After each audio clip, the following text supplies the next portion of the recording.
अपक्ष आमदार राजेंद्र राऊत यांनी लाडका शेतकरी भाऊ अशी योजना आणावी अशी मागणी सरकारकडे केली आहे। या योजनेअंतर्गत सगळ्या शेतकऱ्यांची तत्काळ कर्जमाफी व्हावी अशी शेतकऱ्यांची भावना आहे, असं आमदार राऊत यांनी म्हटलंय।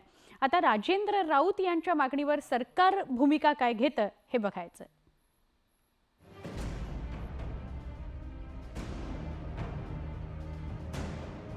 मुख्यमंत्री माझी लाडकी बहीण या योजनेनंतर राज्य सरकारनं आता शेतकऱ्यांच्याकडे लक्ष द्यावं अशी मागणी राजेंद्र राऊत यांनी केली आहे।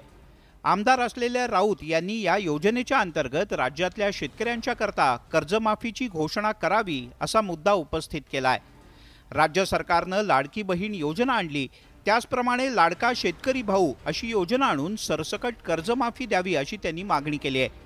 शेतकऱ्यांच्या भावनेची कदर मुख्यमंत्री एकनाथ शिंदे, उपमुख्यमंत्री अजित पवार आणि देवेंद्र फडणवीस करतील अशी अपेक्षा सुद्धा राजेंद्र राऊत यांनी व्यक्त केली।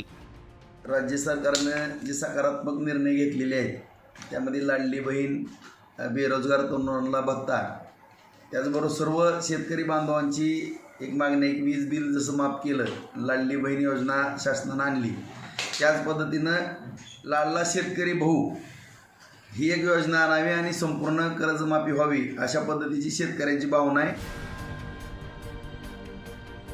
लाडकी बहीण योजनेच्या नंतर शेतकरी वर्गातून सुद्धा सरसकट कर्जमाफी देण्याची मागणी सुरू झाली आहे।